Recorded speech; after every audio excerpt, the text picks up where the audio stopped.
Mm. Yeah, I'm back. mm. Look who's back.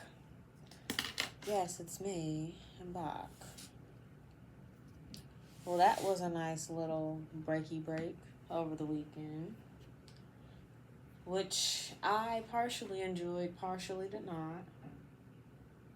I would say that I observed a lot, and over the past few days, I've laughed quite a bit. I laughed quite a bit today. Look at my hair. Look at that. Oh, you got a retwist. Look at the top, bro. Like, and right here is just oh so curly. Like, it really just wants to do whatever it wants to do. And I don't know if I mess with that. Plus, I don't think I really like the curly then straight look. Like, if it's gonna be curly, it needs to all be curly or all be curled. But back to the weekend though. Lots of observations for sure. Lots of reading because I've actually kept up with reading that Bible.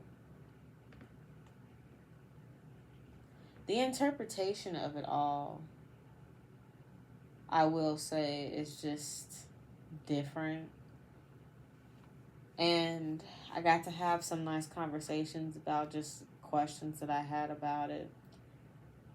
In particular, the one thought that I remember, or the one question that I had was, I believe about the existence of the tree of life and knowledge of good and evil in general, like why it existed or why it was set in place when it seems as if God did not want Adam or Eve to eat the fruit that bear from the tree. And I was having this conversation with a friend, and she was like, well, I believe that it was all a test, to which I agree. I do agree. And it's details about, or things that I looked at and I could just be looking too into them just because I'm trying to add meaning or trying to see the symbolism of all of these things. But I was thinking about what exactly the serpent is supposed to represent or what exactly the serpent represents. And I even brought up perhaps the serpent is just a state of mind, or it's the part of one's mind that has to do with temptations and desires. And I only say that because what came after, when God asked why, if I'm not mistaken, I could be, mixing some things up, but I'm pretty sure in the Bible it mentions him asking, like, why, and then Adam is like, it was the wife, it was the woman that you gave me, and she says that she was deceived by the serpent. However, before we get to that point, it talks about how she wanted the wisdom, and something else was said, but it was something about how she wanted the wisdom, so she decided to eat from the tree. And it had me thinking about if we were created to have these desires or have these temptations in the first place. Like, and also just everything, because I've gotten to the part about Noah and then Noah and his descendants and whatnot. I have to continue reading and I have to see where I left off today. But because I read it not every day, but every other day at least, because I don't think I got to it. But that was only at nighttime. I think I read it earlier in the day yesterday, and I didn't end off my day with reading it, which is what I've been doing, or what I did over the weekend, like Friday and Saturday. But the part with Noah's Ark, in God's destruction to all living things on this earth because he was saddened or disheartened by the evil that lives in the hearts and the thoughts of those that he created. It has me thinking about creation and balance, like the yin yang. Even the mentions within Genesis about how he granted light to day and night, or granted light to govern day and night, how he saw light and he saw it as good. These are things that kind of, in my mind, are clear mentionings to explain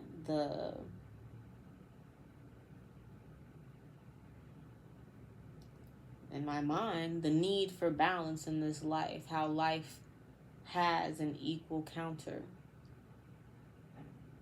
Light has dark, good has bad.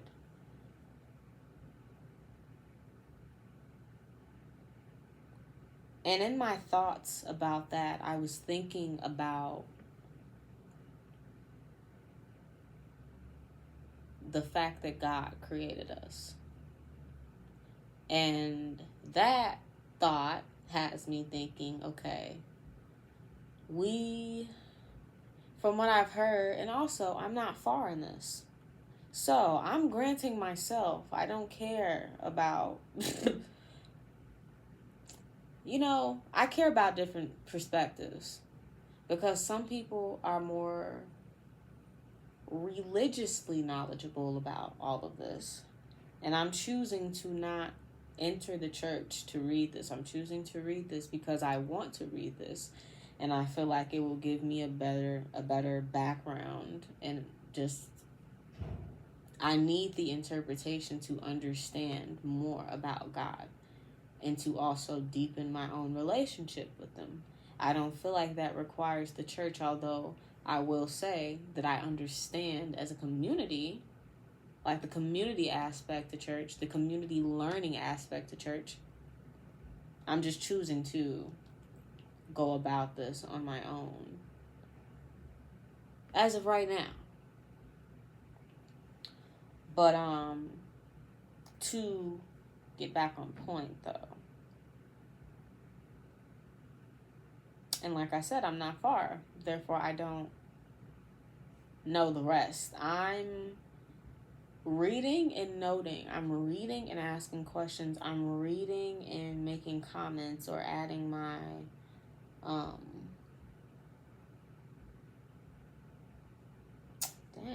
there's a word for this, and it's literally the same as comments. I just like whatever. It doesn't matter. You get the gist. I'm reading and I'm adding my own comments, thoughts, ideas about certain sections, or I'm writing, aka typing out my interpretation of that section, because I feel like it's important for me not to forget what it was I thought in the moment when I first read it, like what I thought at first glance, what I interpreted at first glance, and then I can go back and kind of reflect on what that was after I read it all and see if there was something that I learned here that helped me understand what I interpreted the message to be when I first read it.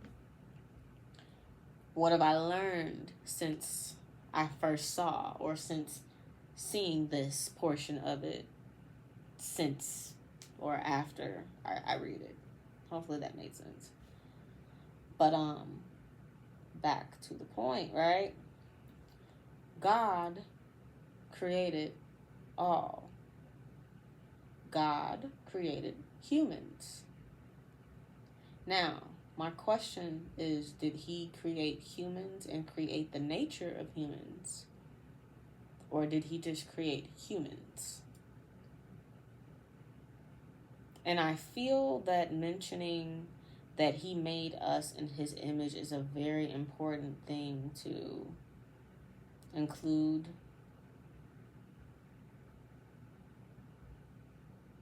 in everything that I'm saying. So I know that. I've read that. And I'm trying to understand it and also ask the question of, okay, he made us, he created us, and he created us in his image.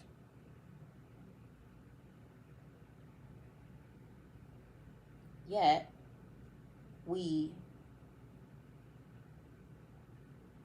have evil or can have evil in our hearts. That does not consume our whole being. It just can exist and can manifest. We can be influenced. I just had another thought, because this was the thought that I had when I thought that.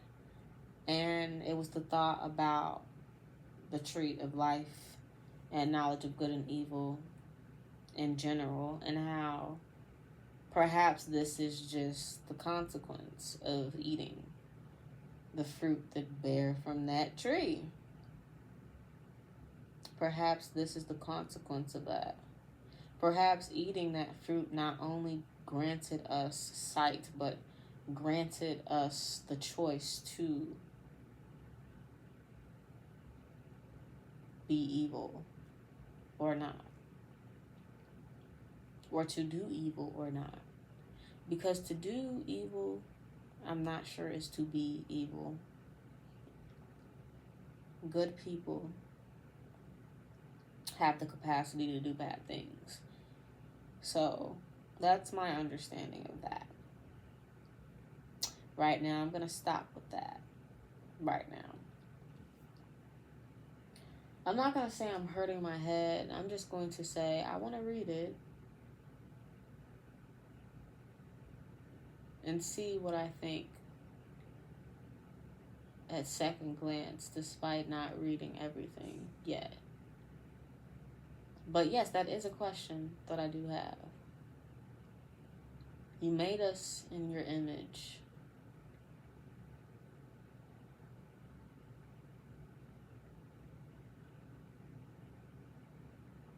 You made us in your image. You like that was your intention.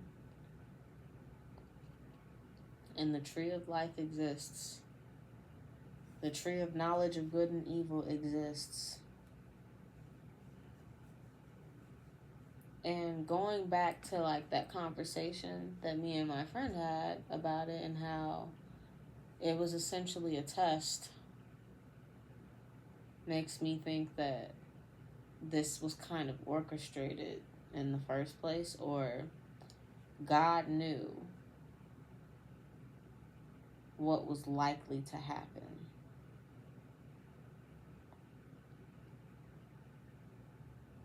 Yet he didn't. I'm not sure that he wanted it to happen. And I say I'm not sure because I don't want to speak for him. Yeah. But I'm not sure he wanted that to happen, at least not at that time. And I also think about how long Adam was in the garden. But then I have to think about it. Okay, this is the 7 days. Is it not? Like, these are 7 days. Or within that, within the 7-day creation, man and woman, or man, I think it's just man that's talked about. And then after time, woman was made from the rib of Adam. But if we were to know, like if it was intended for us to know eventually, then why?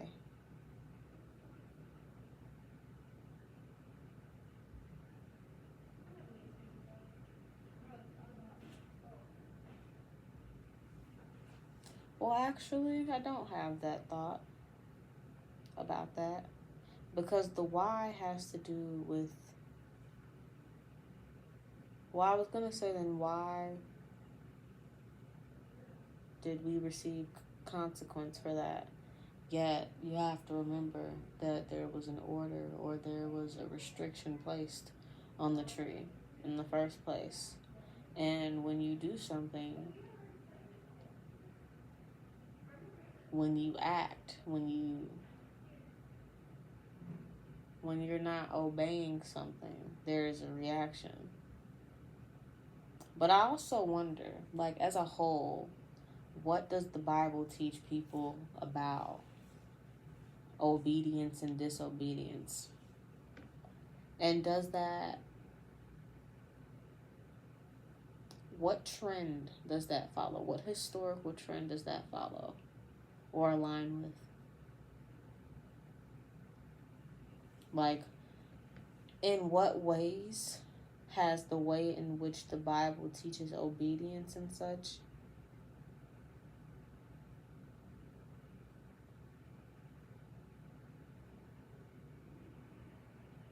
I'm looking for the word. I'm looking for the way to explain it. But in what way has that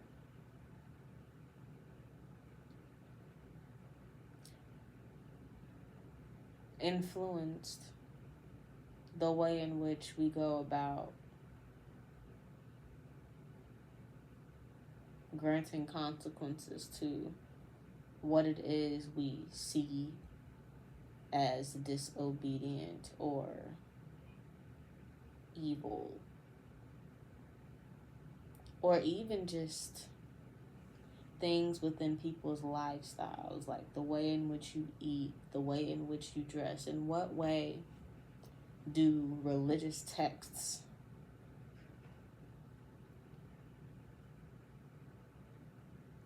place upon control? Because on one hand, you can look at it as control, but on the other hand, you can look at it as this is a form of discipline of the self, discipline for your way of life, the way that you are choosing to live life, the principles that you're living life upon. So, I don't know. I just know one thing. I'm kind of done with this train of thought right now. I'm done with thinking on camera right now. So I'm just going to share something that I wrote today that I have yet to finish. And I may talk about, what exactly I mean in regards to it. And then I'm going to head out. But before I do that, I'll show my art off, since I like doing that now a little bit. It's a bunch of different faces, if you can't tell. And honestly, I'm going to keep turning this around, because I kind of like that. Like, who's to say? Because if you look at the outline, aka the border of this, that creates a shape itself too. And there's something that can be done with that. But I want to keep honing into pieces like that. People tell me that they can, or that they would be sold and that people would like them. I guess I'm in the process of believing that myself and making it a thing. But it's in the works. Still honing in on my abilities.